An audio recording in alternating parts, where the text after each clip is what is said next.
Olá, gente, bom dia. Bem-vindos a mais uma aula de Cálculo 1, a aula de número 13. Bom, hoje é sexta-feira e a aula é de número 13. Então, isso vai significar sorte para todos nós. Vamos pensar assim. Então, na aula de hoje, a gente vai falar sobre como calcular limites usando as leis. Começar então com o teorema 1.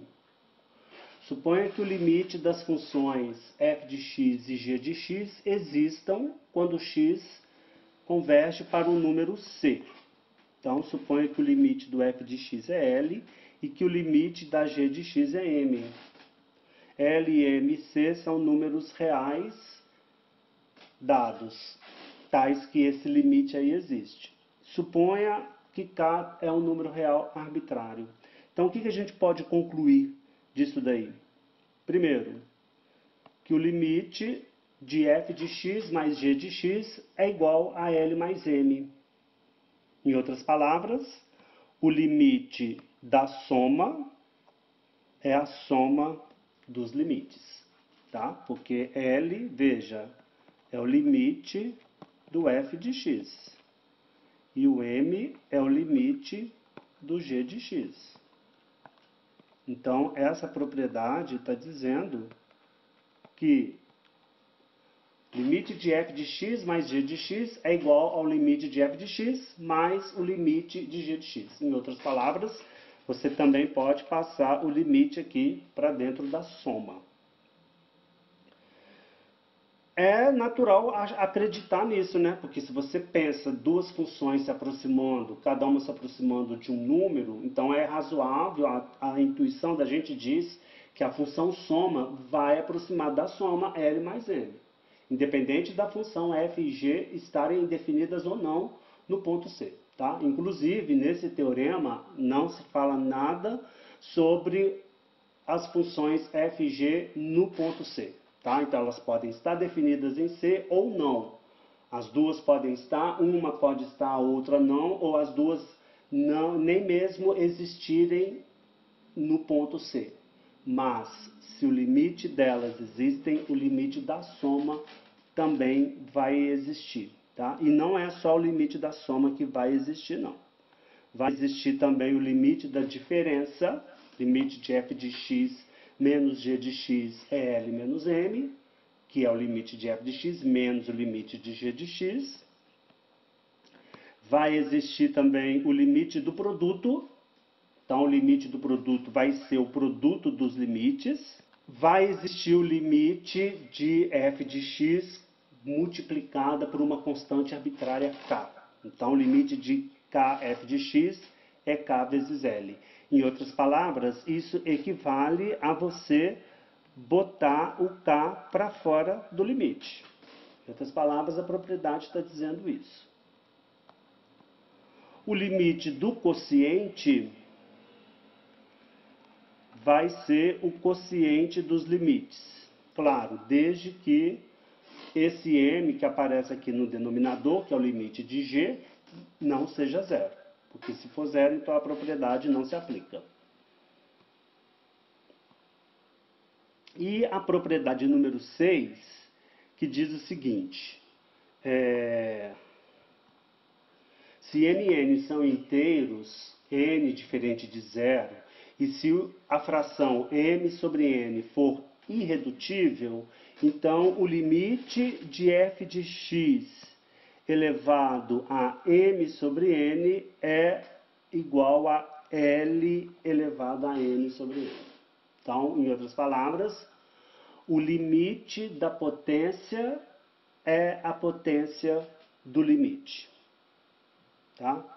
Claro, desde que esse número aqui seja um número real. Lembrando que L elevado a m sobre n é também a raiz enésima de L elevado a m. Então, por isso que você precisa prestar atenção aqui. Porque, dependendo do valor de L, pode ser que esse número não exista. Principalmente no caso em que o n é par. Por isso que, para garantir a existência, quando o n é par, a gente pressupõe o L positivo, tá? Quando o N for par. Porque aí você garante que L elevado a M será positivo. É claro que você vai ter situações em que o N é par e o L pode ser negativo, mas aí é importante que o L elevado a M seja um número positivo. Então, para ter essa validade garantida, a gente pressupõe o L maior que zero nessas condições, tá? Na condição em que o N é par. As demonstrações, elas estão todas no apêndice do nosso livro-texto, o apêndice A2. Na verdade, estão lá as demonstrações das propriedades de 1 a 5, porque a regra número 6, você vai encontrar ela em textos mais avançados, em textos de cursos de análise, porque exige mais rigor, exige mais teoria avançada. Então pronto, né? Essas regras elas vão ser aplicadas daqui para frente com muita frequência. Né? A primeira aplicação que a gente vai fazer dessa regra está aqui no Teorema 2. Tá? O que diz o Teorema 2?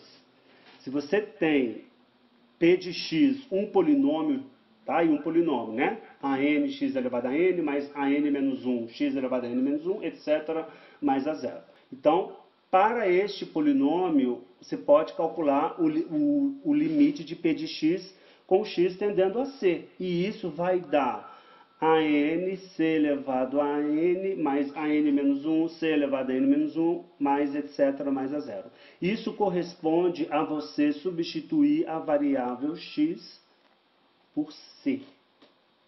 Em outras palavras, corresponde a você calcular o P de c. Tá? O polinômio P no valor real C. A demonstração disso é uma consequência imediata das regras de 1 a 4. Né? Se você aplica aqui, ó, veja, se você aplica a regra número 1, então o limite da soma vai ser a soma dos limites. Então vai ser o limite de AN xn mais o limite de AN menos 1 xn menos 1, etc., mais o limite de A0. Você está aplicando a regra 1 diversas vezes, sucessivas vezes. Você tem aqui uma soma de n termos, então você aplica a regra 1 n vezes. Agora, você vai aplicar a regra de número 4. O que diz a regra de número 4? Que você pode colocar a constante para fora. Lembra? Essa regra aqui, ó. Olha lá. Limite de k f de x é k vezes L. Então, é o que nós vamos fazer agora. Certo? Então, se você aplica a regra de número 4, então vai ficar AN vezes o limite de x elevado a n, mais AN menos 1, limite de x elevado a n menos 1, etc., mais a zero. E aí, na hora de você calcular o limite de xn, veja, xn você vai aplicar a propriedade número 6. Que permite você, né, estabelecer o limite da potência e a potência dos limites. Aqui, no caso do polinômio, você está com potência de expoentes inteiros, que é uma situação particular da fração m sobre n. Então, vai ficar, por exemplo, limite de x elevado a n é igual ao limite de x à potência n. Como o limite de x, com x convergindo para c, é igual a c, lembra que a gente já viu isso na aula número 12, então isso vai ficar o quê? C elevado a n. Agora você vai fazer isso para todos os demais termos. O resultado disso vai dar essa expressão AN, C elevado a n, mais etc. Tá? Então é bem tranquilo a aplicação. Aqui, além de você estar aplicando essas regras, você também está aplicando o fato de que o limite de x com x tender a c é igual a c. Tá? Lembra que a função y igual a x é identidade? Nós já provamos isso. Ok? Bom, outra consequência dessas leis do limite é o teorema 3. Se p de x e q de x são polinômios e o q de c é diferente de zero, então o limite de p de x sobre q de x é p de c sobre q de c. Em outras palavras, equivale a você substituir a variável x pelo valor do número real c. Então fica P de C sobre Q de C. É importante que o denominador aqui não se anule. Por isso que a gente exige Q de C diferente de zero. Tá? Essa função é a famosa função racional. Lembra? A gente definiu as funções racionais como sendo quociente de polinômios. Então, esse teorema está dizendo que o limite de uma função racional, quando x tende a c, é o valor da função no ponto C. Tá? É isso que está dizendo em outras palavras. Isso é uma consequência do teorema 2 e da regra número 5. Né? Se você aplica aqui a regra número 5, o que ela te diz? Ela te diz que o limite do quociente é o quociente dos limites. Só que o numerador é um polinômio. Então, pelo teorema 2, o limite de π de x é o p de c. E o limite de q de x é o q de c. Então, você aplica o teorema 2 para determinar o limite do numerador e o limite do denominador. Agora, você aplica a regra número 5, que permite concluir que o limite do quociente é o quociente dos limites. Como os limites são p de c e q de c, então o quociente deles vai dar quem? P de c sobre q de c. Então, com isso, a gente tem mais esse importante teorema 3. Então, vamos agora usar esses resultados, né, essas regras, para a gente calcular diversos limites.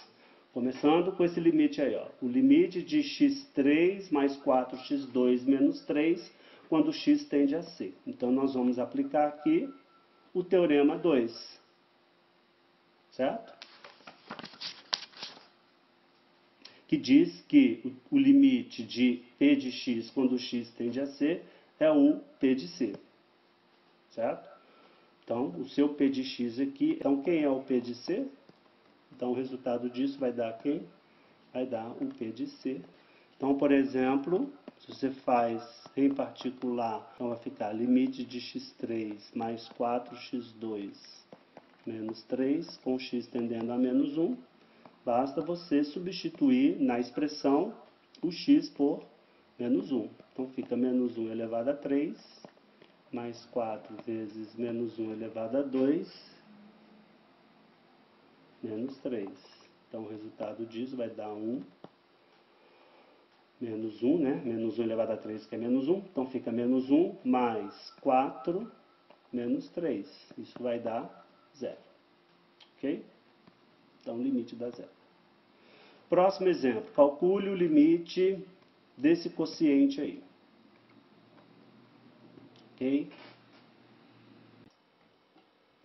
Bom, neste exemplo, nós vamos aplicar o teorema número 3, né? Que permite a gente calcular o limite de uma função racional, que é o quociente do limite, que são limites de funções polinomiais. Tá? É claro que a gente tem que verificar antes que o denominador se anula no ponto C, né? Mas se você observa aqui, x2 mais 5 é igual a 0, tem como ele ser 0? Não, né? O q de x ele é sempre diferente de 0 para todo x real. Porque a única possibilidade desse termo se anular é quando x ao quadrado for igual a menos 5. O que é absurdo, porque x ao quadrado é sempre um número positivo e menos 5 é um número negativo. Então, como o q de x é sempre diferente de 0 para todo x real, então isso significa o quê? Que o meu q de c, obviamente, é diferente de 0. Então, o limite vai ser o limite de x4 mais x2 menos 1 sobre o limite de x2 mais 5. Bom, o limite do numerador é você substituir, então fica C4 mais C2 menos 1, e embaixo substitui C2 mais 5. Tá? Em particular, posso fazer de novo C igual a menos 1. Portanto, basta substituir o x por menos 1. E, se você faz as contas, isso vai dar 1 mais 1 menos 1 sobre 1 mais 5. Então, isso vai dar 1/6. Então, o limite dá 1/6. Ok? Vamos agora a esse exemplo aqui.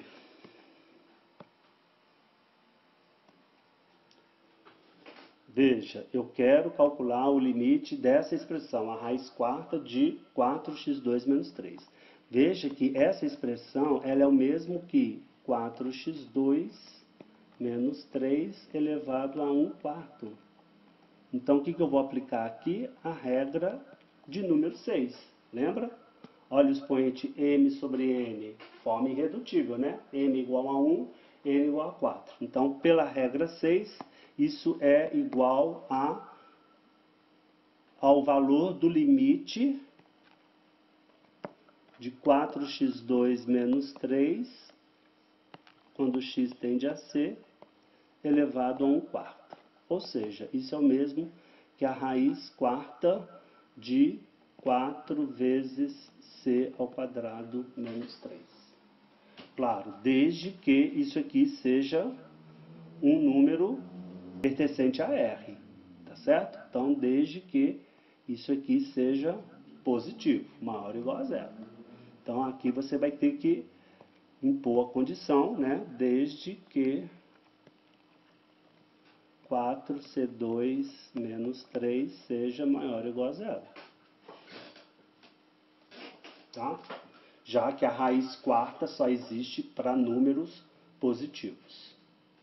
Aqui equivale a exigir 4c2 maior ou igual a 3, equivalentemente, c2 maior ou igual a 3 quartos, equivalentemente, módulo de c maior ou igual a raiz de 3 sobre 2, equivalentemente, c menor ou igual a menos a raiz de 3 sobre 2, ou c maior ou igual a raiz de 3 sobre 2. Então, isso significa que números entre menos raiz de 3 sobre 2 e mais raiz de 3 sobre 2, o limite não existe. Vamos ver outras formas de você calcular o limite. Tá? Isso é o que a gente chama de eliminação algébrica dos denominadores nulos, aqueles que geram a expressão indeterminada 0 sobre 0.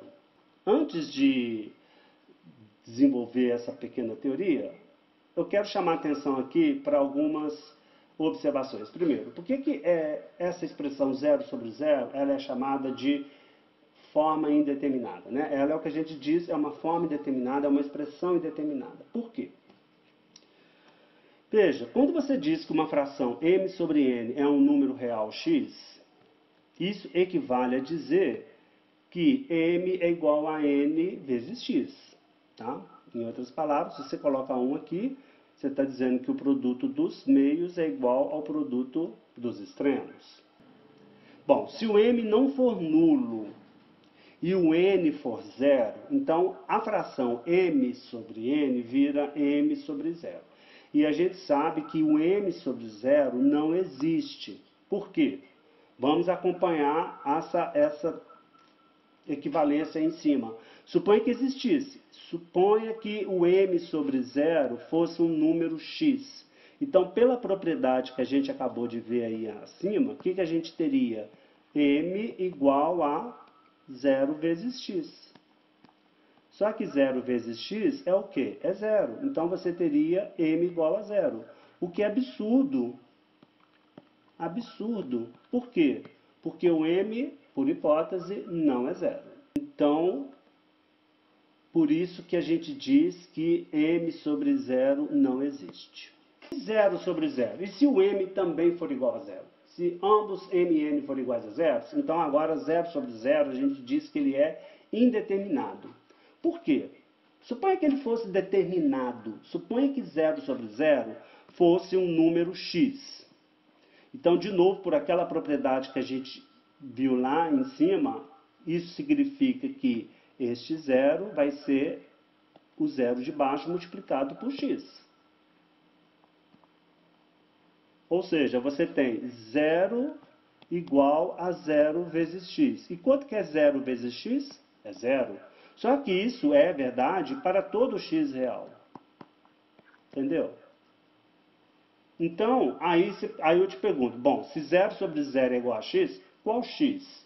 pode ser o x igual a 1, pode ser o x igual a raiz de 2, pode ser o x igual a menos 3 meios, porque qualquer x que você colocar aqui, essa equação vai ser o quê? Verdadeira. Então, na verdade, você não tem um valor determinado para x, porque qualquer x real satisfaz essa equação aqui. Tá? Então, por isso que a gente diz que 0 sobre 0 é indeterminado. A terceira observação é o teorema do resto. A gente vai usar esse teorema muitas vezes, mas é importante que você entenda o significado dele. Tá? Ele é muito fácil, então acho que vale a pena a gente fazer aqui, dar uma demonstração para o teorema do resto. O que o teorema do resto diz para nós? Se você tem um polinômio q de x, tal que o q de c é zero, em outras palavras, você está dizendo que c é uma raiz do seu polinômio q de x, porque q de c é igual a zero. Tá? Bom, se isso acontece, então a gente garante que x menos c é um fator do polinômio q de x. Em outras palavras, o q de x poderá ser fatorado na forma x menos c vezes um outro polinômio que eu vou chamar de d de x. Ao invés de p de x, eu vou usar aqui d de x. Tá? Então, o teorema do resto está dizendo isso. Se q de c é igual a zero, então você consegue fatorar q de x na forma x menos c vezes d de x. Por que isso é verdade? Isso é muito simples de entender. A gente vai usar aqui o algoritmo de Euclides para a divisão de polinômios. A princípio, o que eu vou fazer? Eu vou dividir o meu polinômio q de x por x menos c. Tá? Então está aqui. Eu vou dividir q de x, faço a divisão usando o algoritmo de Euclides. Divisão, usa Brillo-Ruffini, usa o método que você quiser. Divide q de x por x menos c.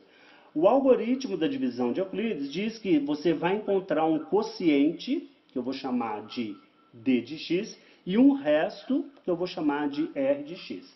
E o algoritmo, ele estabelece várias coisas. Primeiro, se eu supuser que o grau de Q é igual a N, eu vou usar essa notação aqui, essa letra grega, né, que chama del. Então, del de Q vai representar para nós aqui o grau do polinômio Q. Vamos supor que o grau de Q seja igual a N. Tá? Então, como o grau do divisor, né, x menos c é o meu divisor, como ele é 1, então o seu quociente vai ter grau n menos 1. Tá? Vai ser 1 grau a menos. Então o grau de d vai ser n menos 1. E o resto, ele vai ter grau menor do que o grau do divisor. Tá? Então isso é o algoritmo de Euclides. Ele consegue provar isso para você. Tá? Então, o grau de r vai ser menor do que 1, porque o grau de x menos c é 1. Né? O grau de x menos c é 1. Bom, mas um polinômio que tem grau menor do que 1, ele só pode ser o quê? Um polinômio constante. Né? Porque ter grau menor que 1 significa ter grau igual a zero. Então, o r é, na verdade, um número real, que eu vou chamar de R0. Então, esse r é o R0. Agora, o que mais diz o algoritmo da divisão de Euclides? Ele diz que se você pegar o quociente, multiplicar pelo divisor e somar com o resto, o resultado vai ter que dar o seu dividendo. Então, em outras palavras, o dividendo q de x é o divisor x menos c multiplicado pelo quociente r de x, d de x, mais o resto que é o r de x, que no meu caso é R0, é a constante real R0. Tá? Então você tem esta equação aí que veio lá do divisor, do algoritmo de divisão de Euclides. Tá? Agora o que eu vou fazer?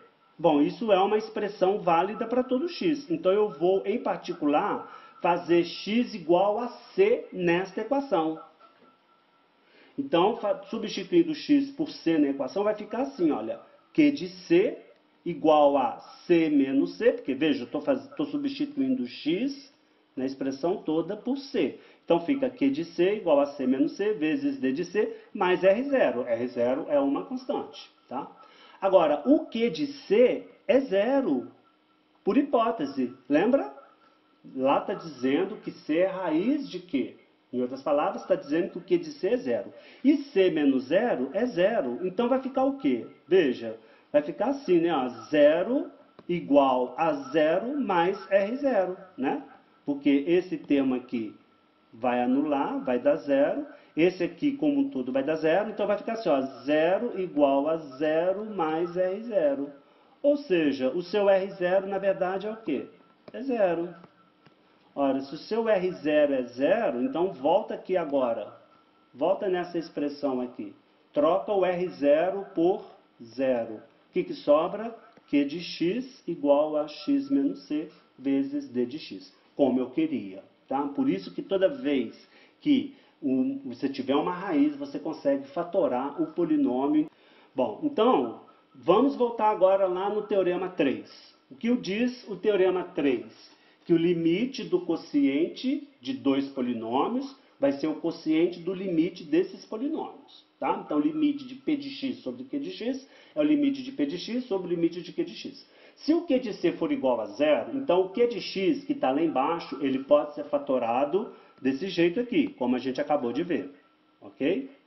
Agora, se o x menos c for também fator do numerador P de x, então o que vai acontecer? O seu P de x também será do tipo, digamos, x menos c vezes d-til. Então vai ficar x menos c vezes d-til de x sobre x menos c vezes d de x. O que você vai fazer? Cancelar x menos c com x menos c. Então o que vai sobrar? Vai sobrar uma função racional em que você tirou fora o fator comum x menos c. E veja, o x menos c é o fator que gera a indeterminação zero sobre zero, né? Porque eu estou calculando aqui o limite de P de x sobre Q de x quando x tende a c, né? Então, como você eliminou o x menos c, que gerou a indeterminação zero sobre zero, então pronto, você consegue, então, após esse cancelamento, você consegue, então, possivelmente calcular o limite do novo quociente formado. Se novamente você encontrar zero sobre zero, então, de novo, você fatora novamente e vai eliminando da expressão todos os fatores que geram indeterminação, até chegar numa expressão em que você consiga calcular, então, o limite sem ter gerado um fator de indeterminação. Tá? Então, vamos fazer aqui, aplicar isso neste exemplo. Olha só, eu quero calcular o limite de x2 mais x menos 2 sobre x2 menos x quando x tende a 1. Se você fizer x igual a 1 na expressão, tá? Vai ficar assim, ó, 1 ao quadrado mais 1 menos 2 dividido por 1 ao quadrado menos 1. Então, isso vai ficar 0 sobre 0. Isso está indicando o quê? Que o x menos 1 é fator dos dois polinômios. Então, você consegue fatorar o x2 mais x menos 2 e o x2 menos x você também consegue fatorar. O x2 menos x é fácil de você fatorar, porque é só botar o x em evidência. E imediatamente vai aparecer o x menos 1. Tá? O x menos 1 é o fator comum de numerador e denominador. Então, eu quero fatorar o numerador. Para fatorar o numerador, você vem rapidamente e faz lá a divisão de Euclides. x2 mais x menos 2 dividido por x menos 1. Tá? Então, aí você sempre divide primeiro termo pelo primeiro termo. Então, x2 dividido por x vai dar x.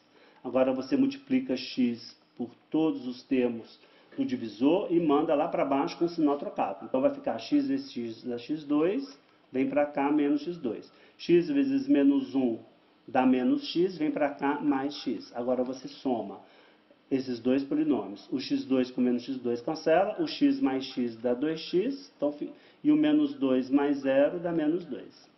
Continua a divisão. Pega o primeiro termo de maior grau e divide aqui para o termo de maior grau. No caso, 2x dividido por x, que dá 2. Agora, de novo, você multiplica o 2 por x e por menos 1 e manda para lá para baixo. Então, 2 vezes x dá 2x, vem para cá, menos 2x. 2 vezes menos 1 dá menos 2, vem para cá, mais 2. então o resto vai dar o quê? 0, como a gente já esperava. Isso significa que x2 mais x menos 2 é o quociente, é o divisor x menos 1 vezes o quociente x mais 2. Tá? Então está aí fatorado o denominador. Então a sua expressão vai ficar assim, ó, limite. Então agora você fatora o numerador, a gente acabou de ver, é x menos 1 vezes x mais 2. O denominador, se você coloca o x em evidência e divide e multiplica, isso vai dar x que multiplica x menos 1. E aqui x tendendo a 1. Aí, olha, o fator que gera a indeterminação 0 sobre 0, que é o x menos 1, ele foi cancelado. Certo? Então, isso ficou o quê? Esse limite é, na verdade, o limite de x mais 2 sobre x, quando x tende a 1. Tá? Aqui é só agora fazer x igual a 1 na expressão, e isso vai dar quanto? 1 mais 2 sobre 1, portanto, 3. Tá? Bom, geometricamente, o que isso está dizendo para nós? Né? Na hora que você fizer o gráfico dessas duas funções, veja, a sua expressão x2, vou desenhar aqui, ó, vou escrever aqui, ó, a sua expressão x2 mais x menos 2 sobre x2 menos x, a gente acabou de ver que ela é igual à expressão x mais 2 sobre x. E x mais 2 sobre x é o mesmo que 1 mais 2 sobre x, né? Se você separa os numeradores, se você separa x mais 2 sobre x como x sobre x mais 2 sobre x, isso vai dar, portanto, 1 mais 2 sobre x. Por que eu estou fazendo isso? Porque eu vou desenhar o gráfico dessa função aqui, ó, 1 mais 2 sobre x. Esse gráfico agora você já tem condições de fazer, tá? Porque o 2 sobre x é 1 sobre x multiplicado por 2. Lembra quando a gente estudou alongamento e compressão de gráficos? Então aqui você tem uma situação de alongamento. Tá? É 2 multiplicado por 1 sobre x. E depois o que você tem? Você tem a translação vertical com 1, né? 1 mais 2 sobre x é 2 sobre x transladado verticalmente uma unidade para cima ao longo do eixo dos y. Então, se você faz o gráfico dessa expressão, vou desenhar os dois gráficos aqui, ó. Do lado direito eu vou desenhar o gráfico da função 1 mais 2 sobre x, tá? É fácil de você verificar que esse gráfico vai dar isso aqui, ó. Esse gráfico ele é assíntota com a reta y igual a 1. Essa parte do gráfico correspondente a x positivo. E a parte correspondente a x negativo. Então, o seu gráfico ele vai ter esse aspecto aí. Ele vai fazer assíntota com o eixo vertical, ele vai fazer assíntota com a reta y igual a 1, e vai cortar o eixo do x no ponto menos 2. Então, esse é o gráfico da função y igual a 1 mais 2 sobre x. Eu deixo como exercício para vocês verificarem isso, tá? Porque esse gráfico, como eu disse, ele foi obtido através de um alongamento e depois uma translação vertical da hipérbole y igual a 1 sobre x. Tá bom? E do lado de cá eu vou desenhar a função f de x. Note que o gráfico da função f de x vai ser igual ao gráfico da função 1 mais 2 sobre x, exceto que ela vai ter um buraco no ponto 1, 3. Tá? Porque quando x é 1, a minha escala está um pouco diferente, como vocês podem observar. Tá? O que é 1 no eixo dos x não é exatamente o que é o 1 no eixo dos y, mas isso não tem problema. Tá? Você pode mudar a escala para poder caber o gráfico na tela, por exemplo. Então você vê que esse ponto 1, 3, ele pertence ao gráfico dessa função aqui.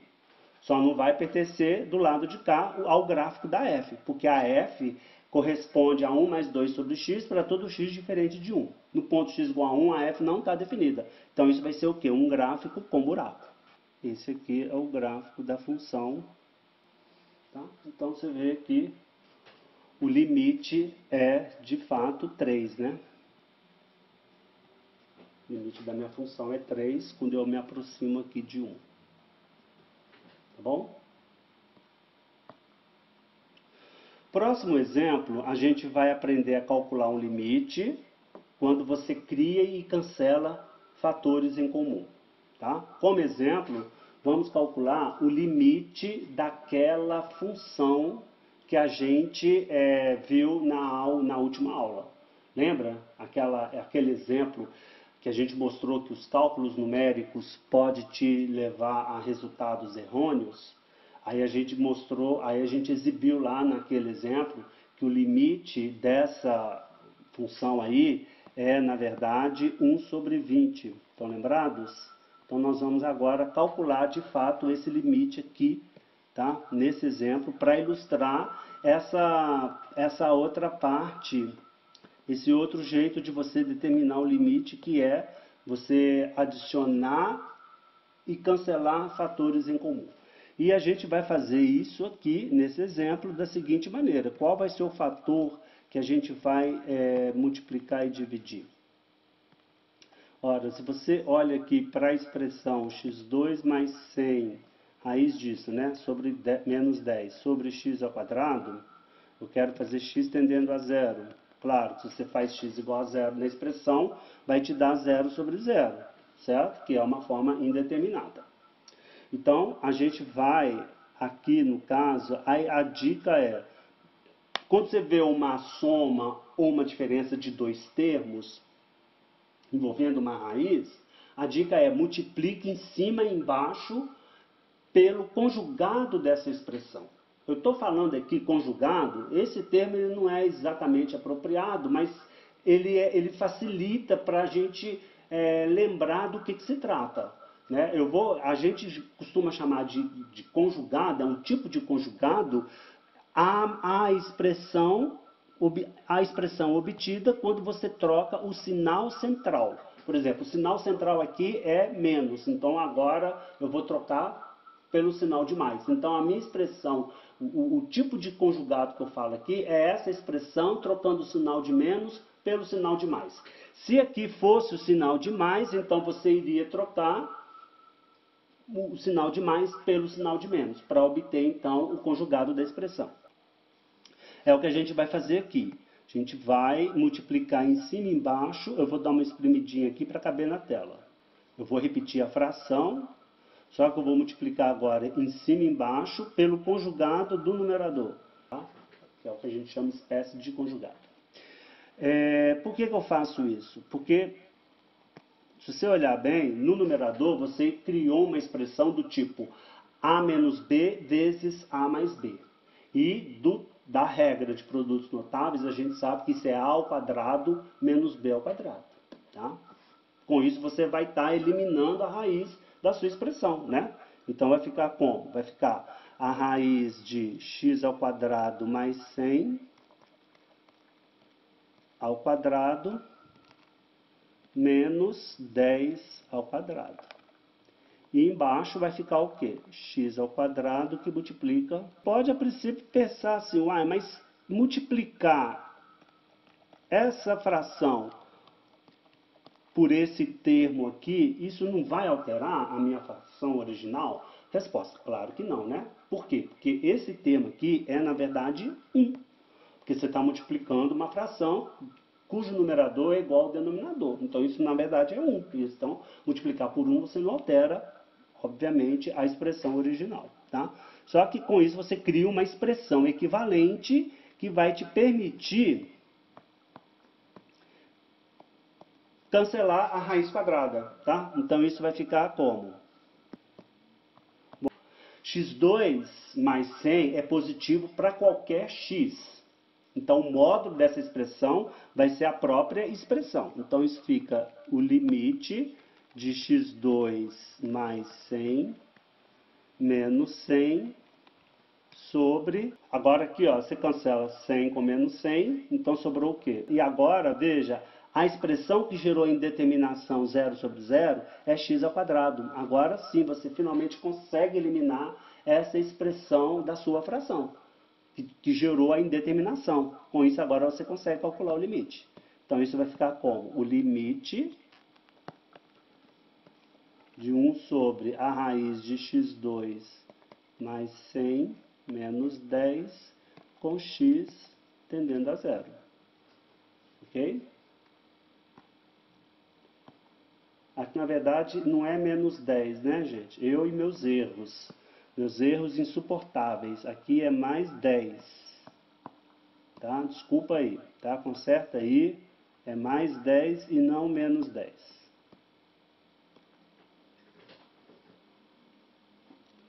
Continua. Então, isso vai ficar como? O limite...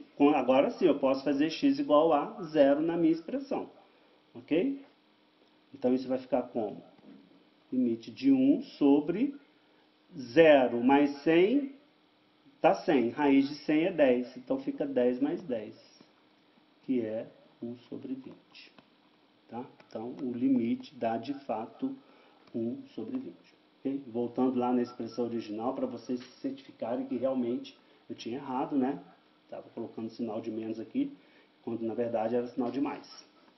Tá bom? Então, com isso, você conclui o resultado que a gente já esperava para essa expressão, tá? 1 sobre 20. E 1 sobre 20 é, claro, fazendo as contas, é 0,05. Ok? Bom, o próximo resultado, que vai nos permitir calcular muitos limites, chama-se teorema do confronto, ou regra do sanduíche. Então, seja aí um intervalo aberto contendo o número C. Vocês vão entender por que o teorema tem esse nome, tá? Suponha que a minha função f de x esteja entre g de x e h de x para todo x do intervalo aberto I, exceto possivelmente em x igual a c. Então, veja, o que acontece no ponto C não me interessa. Tá? Essa função ela pode ir para qualquer número. No ponto C, tanto a g quanto a f quanto a h pode ir para mais infinito, se você quiser definir assim. Ou então a g de c pode ir para menos 1, a h de c vai para 2, a f de c pode nem mesmo existir. Não me interessa o que acontece no ponto C. Tá? Elas podem, eventualmente, estarem definidas e serem iguais, mas isso não é importante.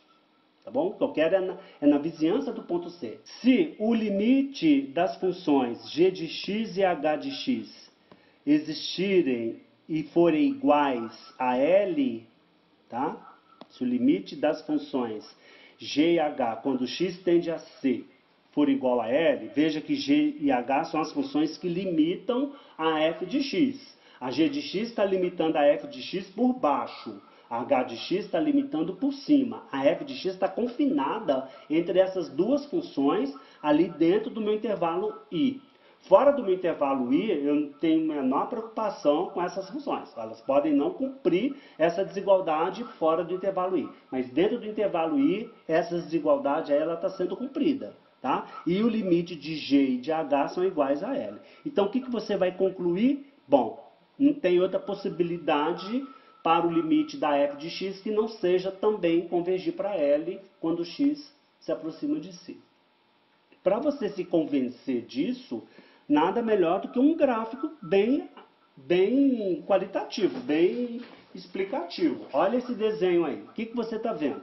O gráfico na cor vermelha representa o gráfico da minha função h de x. Lembra, eu estou na situação g menor ou igual a f menor ou igual a h. O gráfico verde é o gráfico da minha função g de x. E o gráfico azul é o da f de x. Note que fora do meu intervalo I, onde está o meu intervalo I? O intervalo I está aqui, né? Então você vê que fora do intervalo I, as funções f, g, h são completamente aleatórias. Eu não sei quem que é maior que quem. Mas no intervalo I, o que você tem? A f de x, ela está abaixo da h de x e acima da g de x. O tempo todo. Tá?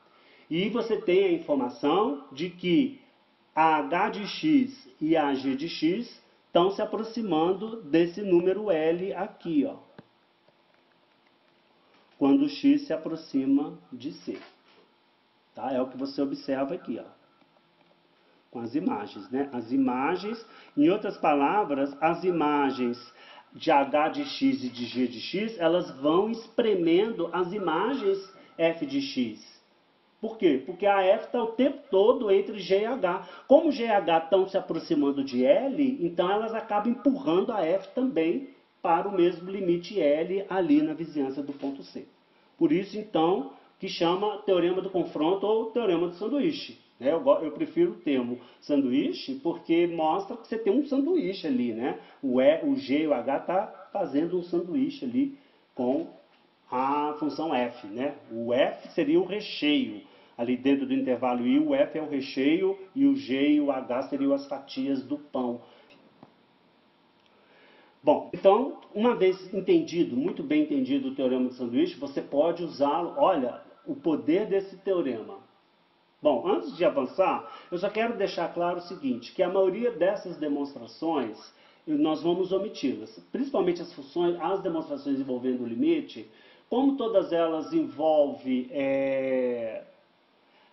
o conceito de épsilons e deltas de limite, então provar esses teoremas você vai acabar tendo que usar dessa teoria de épsilons e deltas para poder fazer a prova. E a gente não vai entrar nesse campo dos épsilons e deltas. Tá? Então, esse teorema do confronto é mais um teorema que você consegue ver a demonstração em livros com textos mais avançados, em livros de análise, por exemplo. Tá bom? Então, aqui a gente vai apenas aceitar o teorema e vamos aplicá-lo, então, aqui nos exemplos. Então, vamos supor que eu tenho uma função u de x que está exprimida entre as funções 1 menos x2 sobre 4 e 1 mais x2 sobre 2, para todo x diferente de zero. Então, eu tenho a u de x entre essas duas funções. Eu quero calcular o limite de u de x quando x tende a zero. Bom, aqui é uma aplicação imediata do teorema do confronto. Veja, quem está fazendo o papel das funções g e h? Essa aqui é a minha função g de x, e essa daqui faz o papel da minha função h de x. Certo? Então, a minha função u de x vai fazer o papel da minha f. Ok? E aí, se você observar aqui, ó, o limite da g, 1 menos x2 sobre 4, quando x tende a zero, esse limite é igual ao limite da h, 1 mais x2 sobre 2, quando x tende a zero. E é fácil de você verificar que esses limites são ambos iguais a 1. Se você faz x igual a zero nas expressões, vai dar 1 para ambas. Bom, então, pelo teorema do confronto, o limite da u de x também vai ter que ser 1. Geometricamente, está bem tranquilo de você entender isso. Não importa quem seja a função u de x. Por mais complicada que ela seja, no ponto zero, próximo do ponto zero, o limite dessa função vai ter que ser 1. Entendeu? Por causa do teorema do confronto. Veja, a função 1 mais x2 sobre 2, a função vermelhinha, que é a minha função h, o gráfico dela é trivialmente o quê? Uma translação da parábola x2 sobre 2, que é uma translação vertical da parábola uma unidade para cima. Essa função que você está vendo aí pontilhada de vermelho, ela representa a parábola x2 sobre 2, que é paralela à parábola 1 mais x2 sobre 2. Né? A função menos x2 sobre 1 menos x2 sobre 4 é também uma translação vertical de menos x2 sobre 4. Né? A curva menos x2 sobre 4 também é uma parábola, só que ela é o quê? Com boca voltada para baixo. Então, essa curva que eu estou desenhando na cor verde pontilhada, essa curva aqui é a curva menos x2 sobre 4. Então, a 1 menos x2 sobre 4 vai ser a translação da menos x2 sobre 4, uma unidade para cima. E a u de x está aí entre essas duas curvas. Eu peguei uma u de x completamente arbitrária. Não importa quem é só u de x, porque você sabe que o limite de u de x vai ter que ser 1 quando x tende a zero, por causa do teorema do confronto. Tá? Exemplo 6. Vamos mostrar agora que o limite do seno de θ é igual a zero quando θ tende a zero. Também vamos provar isso usando o teorema do confronto. Para a gente provar isso, é interessante fazer uma recapitulação aqui, uma breve recapitulação de propriedades das funções trigonométricas. Pensa aí no seu círculo trigonométrico, tá? Pensa aí no ângulo θ próximo de zero, vou pegar um θ aí do primeiro quadrante. A gente sabe que o segmento na cor vermelha, PQ, representa o seno de θ, tá? Veja que o raio é 1, o raio da circunferência é 1, eu estou numa circunferência trigonométrica, tá bom? E a medida do arco AP, que é esse arco da cor azul, a gente, da teoria lá da geometria plana, a gente sabe que a medida do arco é igual à medida do raio vezes o ângulo central que ele está subtendido. Então, é 1 vezes θ, que é, portanto, θ. Tá? Porque o raio é 1 e o ângulo central é θ. Então, o arco AP também vai medir θ. E se você olha aí pela figura, é fácil de você constatar que o segmento PQ ele é menor do que o arco AP, tá? Então, como o segmento PQ ele é menor do que o arco AP, então, conclusão, o seno de θ é menor do que θ, tá? É menor ou menor igual, tá? Porque se é menor, é também menor igual. Claro, isso para todo θ suficientemente pequeno. Bom, se você pensar agora no θ negativo, pega de novo um θ próximo de zero, porém negativo. Então, isso representa o quê? Um ângulo orientado no sentido horário. Lembra? Ângulos positivos são orientados no sentido anti-horário e ângulos negativos no sentido horário. Então, agora eu estou com um θ aí que está no quarto quadrante. Um θ próximo de zero, porém negativo. A gente, de novo, sabe que o seno de θ representa a ordenada, a altura com sinal PQ, que é negativo. Certo? PQ agora é negativo, porque o seno de θ, ele representa essa ordenada aqui, ó. E essa ordenada aqui, ela é o quê? Negativa, está abaixo do zero. Tá bom? E o arco AP, que é igual a θ, também é negativo, porque se o θ é negativo, como AP é igual a θ, então você tem aqui uma situação em que o arco AP é negativo, tá? Mas se eu tomo o módulo do segmento PQ, o módulo do segmento PQ é, portanto, quem? O módulo do seno de θ. Tá? Porque como o seno de θ é negativo, mas se eu pego o módulo do seno de θ, ele representa a medida positiva do segmento PQ.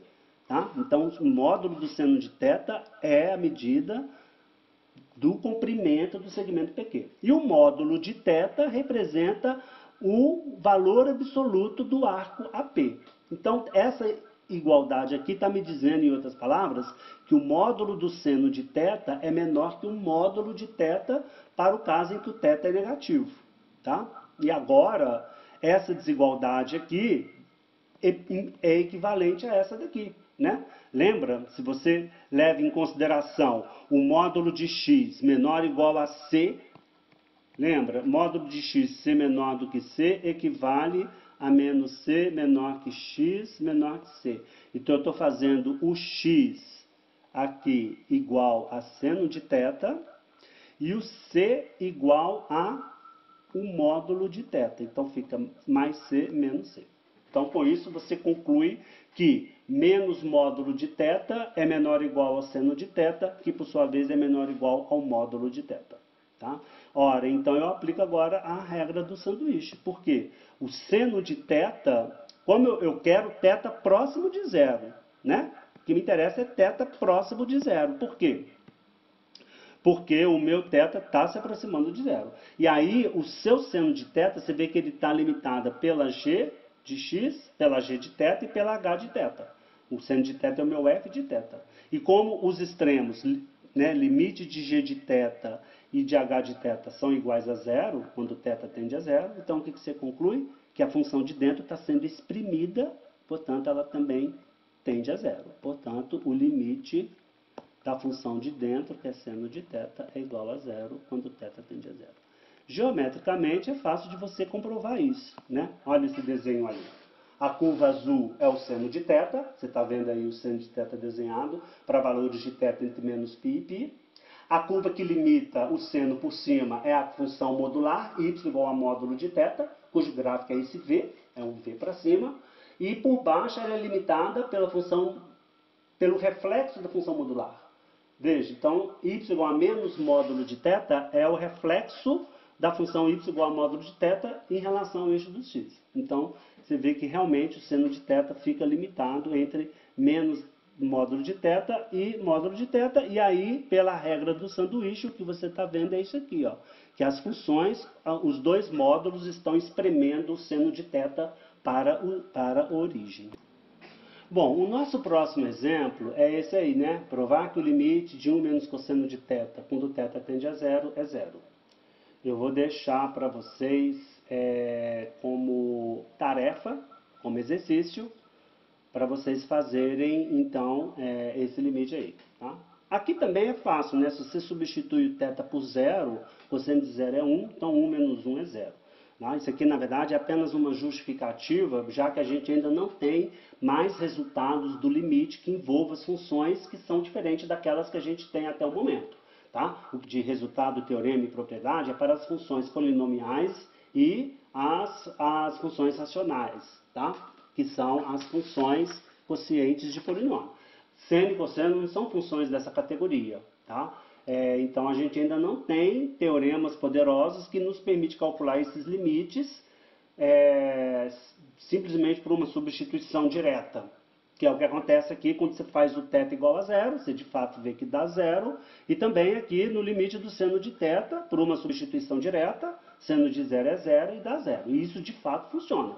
Uma substituição direta, dependendo se não te dá nenhuma indeterminação ou um limite que não existe, funciona de fato. E isso é uma consequência das funções serem contínuas. Isso é um resultado muito poderoso, muito forte, que a gente vai ver mais lá na frente, que diz que o limite de uma função contínua é o valor, num ponto, quando x tende a c, é o valor da função no ponto c. E é o que está acontecendo aqui com a função seno e 1 menos cosseno, porque ambas são contínuas. Mas como a gente ainda não tem esse resultado, então por isso que a gente está evitando usá-los, esse resultado. Então a ideia aqui é você fazer a demonstração usando outros meios, tá bom? E eu deixo como exercício para vocês verificarem esse exemplo 7. Para finalizar a aula, o exemplo 8, que na verdade é uma propriedade que diz o seguinte: se o limite do módulo de f de x é zero quando x tende a c, então você pode concluir que o limite do f de x, tirando os módulos,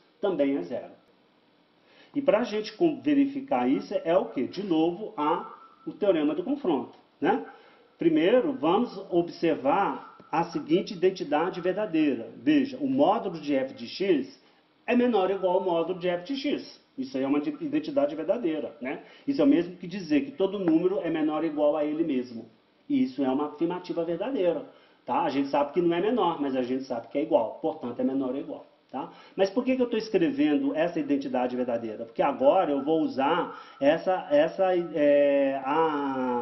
a equivalência que diz módulo de y é menor ou igual a c, se somente se menos c menor ou igual a y, menor ou igual a c. Então, agora eu vou aplicar essa propriedade aqui, nesse caso particular de desigualdade aqui, tá? Eu vou fazer o meu y igual a f de x, tá aqui, e o meu c vai ser o módulo do f de x. Então, tá aqui, menos c e o mais c, tá? Então, com isso, você conclui que o f de x ele é menor ou igual a módulo do f de x e é maior ou igual a menos o módulo do f de x. Tá? Então, agora, de novo, você agora aplica a regra do sanduíche. Né? Olha, a sua função g de x é quem? É essa daqui. E quem faz o papel da sua h de x é essa daqui. E você sabe que o limite de menos módulo do f de x é igual ao limite do módulo do f de x, né? E ambos são iguais a zero. Então, pelo teorema do sanduíche, você conclui que o limite do f de x também é zero. Claro, com x tendendo a ser, eu omiti o x tendendo a ser, mas fica subentendido aí, tá bom? Eu falei que era a última parte da aula, mas não. Temos ainda o teorema 5. Esse sim vai ser a última parte da nossa aula. Se o f de x é menor ou igual a g de x para todo x do intervalo i, onde i é um intervalo aberto contendo um número c, e se essa desigualdade aqui ela ocorre exceto possivelmente em x igual a c, de novo, o que eu quero dizer com isso? Eu quero dizer, eu estou garantindo f de x menor ou igual a g de x para todo x da vizinhança do ponto C. No próprio ponto C, essa desigualdade ela não precisa acontecer. Eu posso ter o f de c estritamente maior do que o g de c, por exemplo.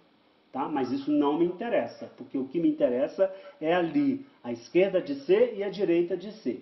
Então, se a esquerda de C e a direita de C, o f de x é menor ou igual a g de x, para todo x do intervalo i, e se existe o limite do f de x com x tendendo a c, e existe o limite de g de x com x tendendo a c, se ambos os limites existem, então, necessariamente, o limite do f de x vai ter que ser menor ou igual ao limite do g de x.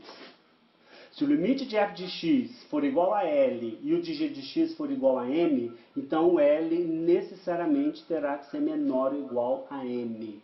Tá? Então, esse teorema também é um teorema extremamente importante. Vamos usá-lo o tempo todo nos exemplos até o final do curso. Então, guarde bem o resultado desse teorema. É claro que se você trocar o menor ou igual por menor, o resultado não é mais válido. Tá? Ou seja, se você diz que, se você tem que o f de x é estritamente menor que g de x, você não pode concluir que o limite de f de x é estritamente menor que o limite de g de x. Contra-exemplo, olha lá no nosso exemplo 6. O que a gente viu? O seno de θ é o quê? É menor que o módulo de θ para todo θ não nulo. A gente pôs lá menor ou igual, mas na verdade ele é estritamente menor. E, no entanto, o limite do seno de θ é igual ao limite do módulo de θ. Tá? Então, você não pode concluir que o limite também é estritamente menor. Tá? Porque aqui nesse exemplo está claro, né? A f é estritamente menor que a g, a f de θ é o seno de θ e a g de θ é o módulo de θ, e, no entanto, o limite do f de θ está dando igual ao limite do g de θ. Tá? Então, ou seja, f de x ser menor do que g de x para todo x não implica do limite do f de x ser estritamente menor que o limite do g de x. Tá? Porém, f de x ser estritamente menor do que o g de x implica do limite ser menor ou igual ao limite da g. Tá? Então, você tem que botar o igual para garantir a propriedade ser válida. Tá? E por que isso também é válido? Por que você tirar o igual daqui, ó, mantém válida o resultado? Simplesmente porque isso é uma consequência do teorema 5, entendeu? Porque dizer que o f de x é menor do que o g de x para todo x é também dizer que o f de x é menor ou igual a g de x para todo x menor que pertencente a i. Essa implicação aqui, ó, ela não é verdadeira, tá? Então, você não pode dizer que se f de x é menor ou igual a g de x, então f de x é menor que g de x. Isso não é verdade. Por quê? Se o f de x é menor ou igual a g de x, pode acontecer do f de x ser igual e não ser menor. Então, essa implicação não implica nessa. Mas a contrária é verdade. Tá? Ou seja, vamos deixar aqui, ó, essa implicação ela não é verdadeira. Mas a implicação oposta, ela é verdadeira. E aí, sendo f de x menor ou igual a g de x, então segue do teorema que você tem que o limite de f de x é menor ou igual ao limite de g de x. Tá? Então, agora sim, com isso a gente termina a nossa aula de número 13. Então, um abraço a todos e nos vemos na próxima aula. Até lá!